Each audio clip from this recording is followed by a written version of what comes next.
أهلا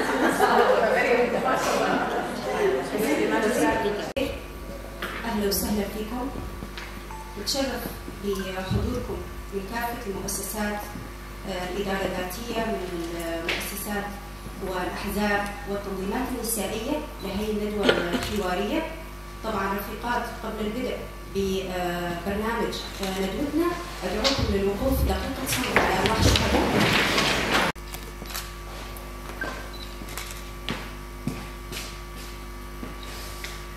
ضد المرأة. قيمت هي الندوة الحوارية باسم مؤتمر ستار ومجلس المرأة لحزب الاتحاد الديمقراطي القيادي. طبعا بالبداية راح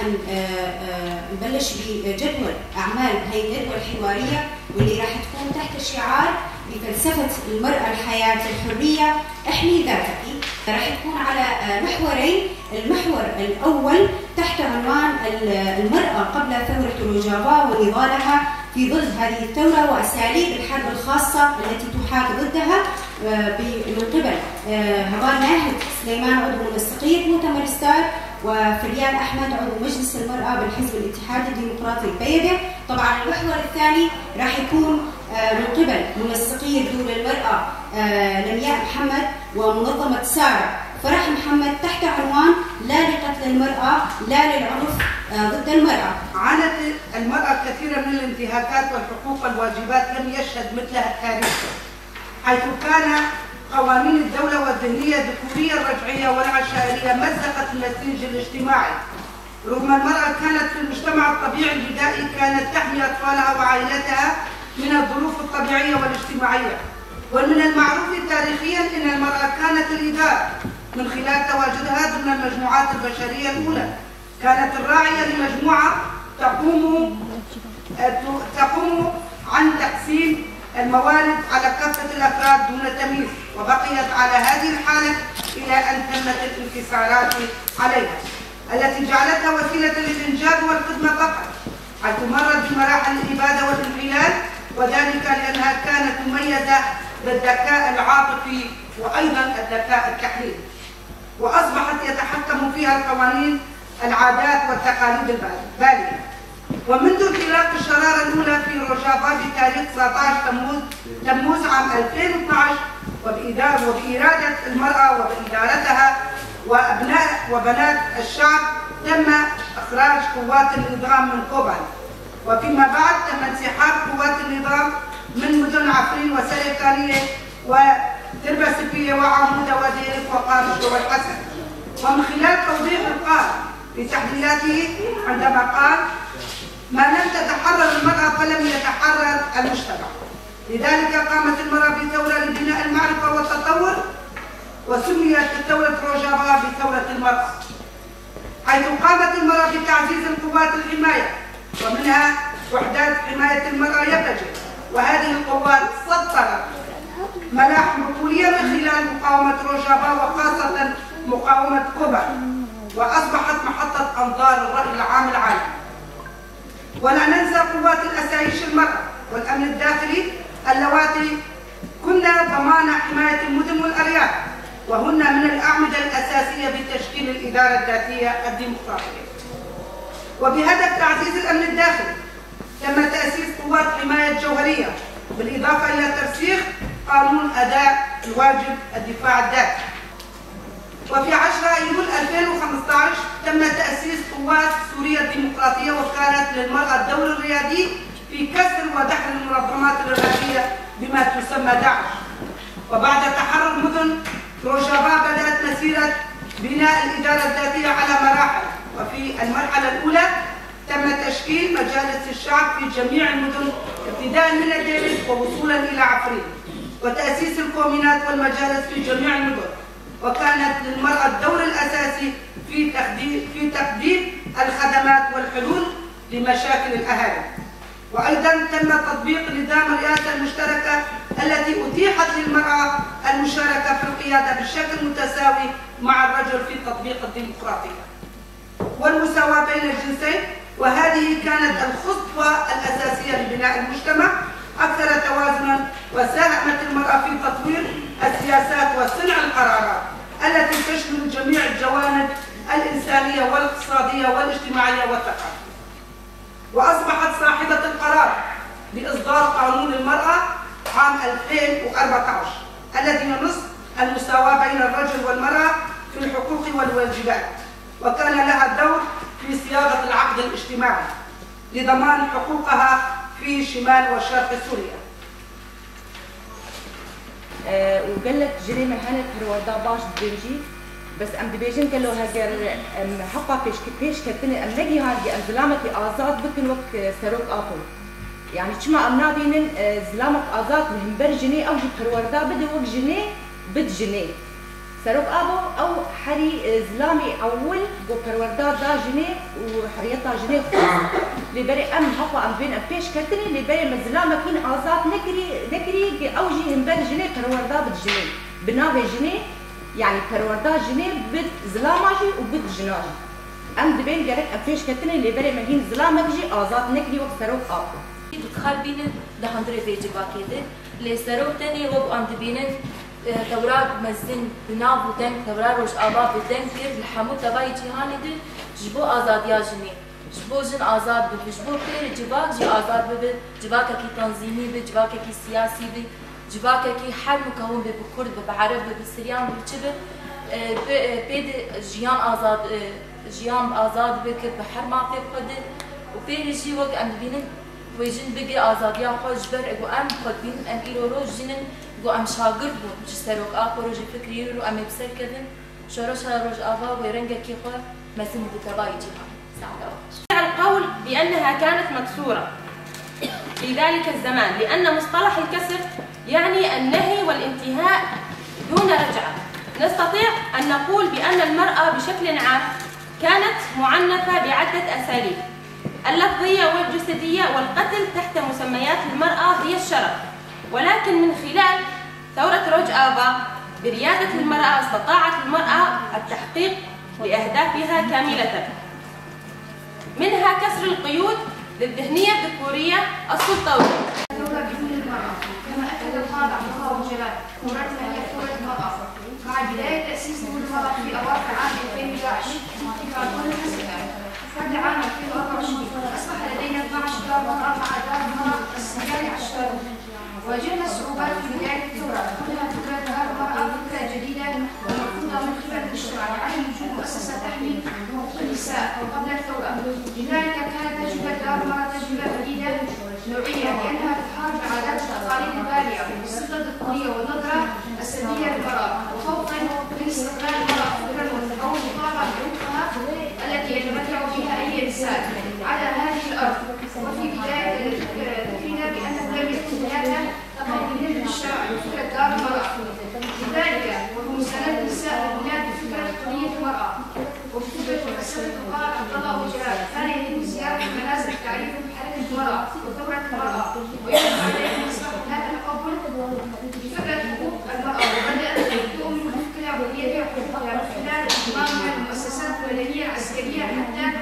في مجال السياسي. وفي عام 2014 ومع إنشاء نظام الإدارة الذاتية في إقليم شمال شرق سوريا ظهر نظام مختلف تماما يحمي هوية المرأة ودورها وخاصة في موضوع حماية المرأة من كافة أشكال العنف. تم بذل جهود مشتركة بين المنظمات الاجتماعية النسائية والإدارة الذاتية ومن نتائج اتفاق وثورة المرأة قوانين المرأة أو الإسلام التي صدرت وأقرت في عام 2013 لحماية حقوق المرأة وتحقيق معايير التعايش الحر وإرساء قواعد الأسرة الديمقراطية. ومن ثم في عام 2021 تم تغيير اسمها إلى قانون الأسرة وهو 40 بندا ويتم تطبيقه في كل المقاطعات شمال وشرق سوريا. وخلال عملنا التواصل وفلسفة إقامة الأمة الديمقراطية تم جهود كبيرة ونشر الوعي وتم كسر بعض العادات والتقاليد البالية في المجتمع والتي تم القضاء عليها ليس جميعها، ومنها الحياة، زواج الدية، التعويض،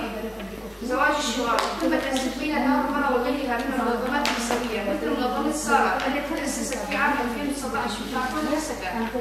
وهي مثل منظمة سارة التي تأسست في عام 2019 في كرتون الحسكة، وهي منظمة نسائية اجتماعية ومدنية تناهض العنف ضد المرأة بكافة أشكاله وتكافح كل أشكال التمييز ضد المرأة، تعمل على حماية ومناصرة النساء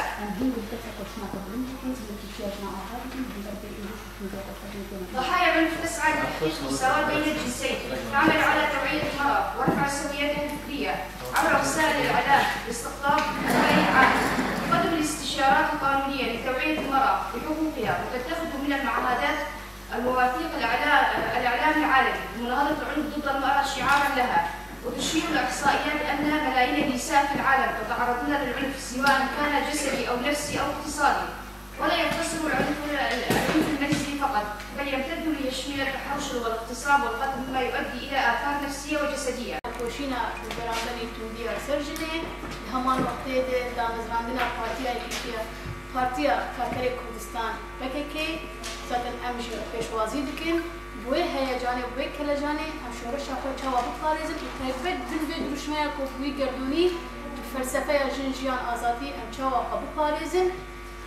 جبرگو نها دم پاراستنه جبرگو اقواسه اینش کنه کوسرجنا تیمشاندن دوی اطاری دم پاراستنه تا سیستم آفاکر تا پرورده کرد تا خزانه کرد الکیلک وجی دبی کت خود پارزش بگو تان دستکتیا چواب بکه ما فی حمجنا جبو وجی از دخوازم بحث بکم بری شورش آراج آوا هر کسایت اجمل بده آنا روشتیه اگر ام خواب اگرن ام بری شورش زانبون ام چوابو تکوشین ام چوابو هر یک جمع از نمونه بدم اثر خواب بجم تنه از خندکار بوم از بخوینم از زانینگه خلاص کم پشتی از خندنا خلاص کم اطار جن فرتن یا ما مستقبل تو که دیجی هگر هندسه شد در که تختوری در که ببینم پر دخوازه پر مصرف دخوازه پر دم دخوازه شتر نواسه پر تو بخوازه بب ما مستق راتبه که در که پشت مال خوابه کو جیانا خوابه ماشینه لی پشت اما کوم شورش دید اصلا زنا بونا ما خورد بو مدبرت قلت بکوشین و برپدان کرد شبو وجي ام دبينن دويدا ميدا حريق جماع إطاري ميد أصلا فكر بوني ده فرقنها ما هو زانا نذكر ما هو هم زانا ما قاندية لحتى جماع دماغ وأفشور الشيء وتفري پروردايا كيبو وأخوندنا كم كريد 12 سالة خواندنين كيلك و 4 سالة زاننگه هيك ولاد خواندن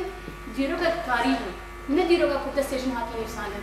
دولت ديروكا كو دولتاني بيساندي دستي ميرا هاتي نفساندن ما تاني بخوان ما أزبرة ذكر ما حفظ ذكر وما دتشو أزموني ويدا قدمان تاني دولتي چاوا مد خاپانجي خاپان دوجي دوجي وام يكتيا جنا آوا كري هر جنة كار بيجي خطيت بگره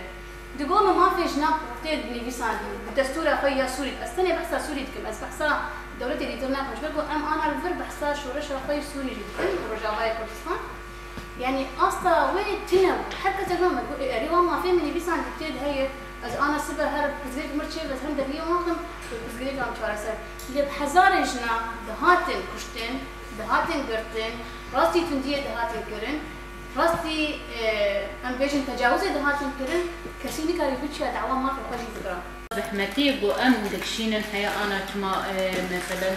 ام مقارنة بكن كما بري شورشي وقاسي زحمتي بري كشتي شورشي دستفتين مزن قومن رشت خصنا يجي هم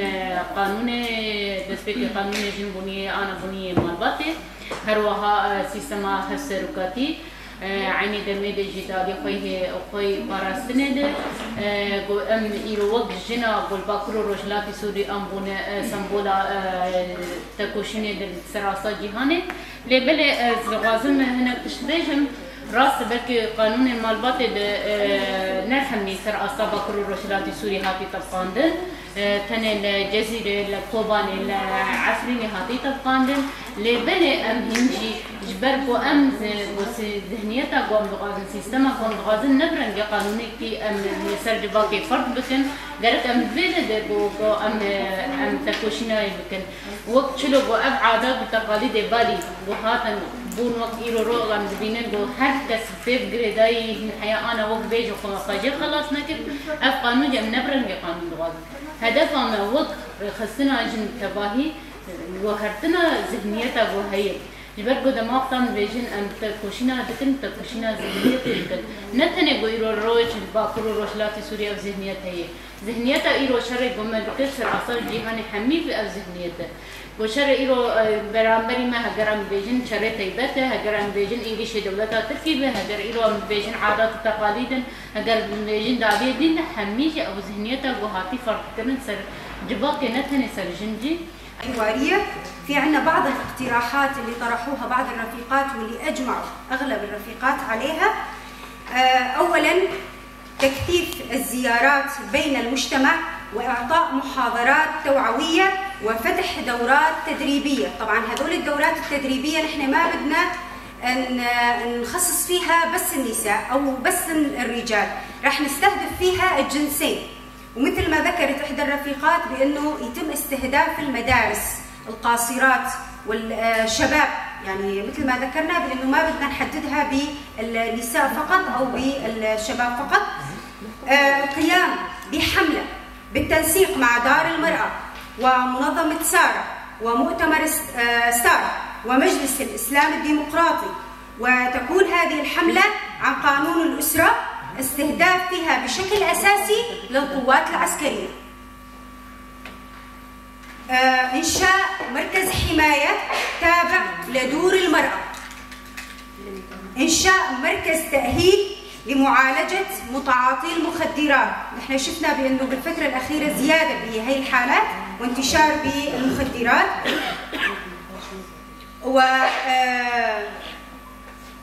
وفتح أكاديميات بالأماكن التي لا يوجد فيها أكاديميات لتغيير الذهنية ولمناهضة العنف على ضد المرأة. طبعا رفيقات هي الاقتراحات اللي توصلوا لها أغلب الرفيقات واللي اجمعوا عليها تقريبا الأغلبية بكل آرائهم. يعطيكم ألف عافية ومشكورين على حضور هي الندوة الحوارية، وإن شاء الله راح تكون هي الندوة البداية لنكون على سير هذه الثورة ولنحافظ على ثورتنا ونحافظ على ثورة المرأة و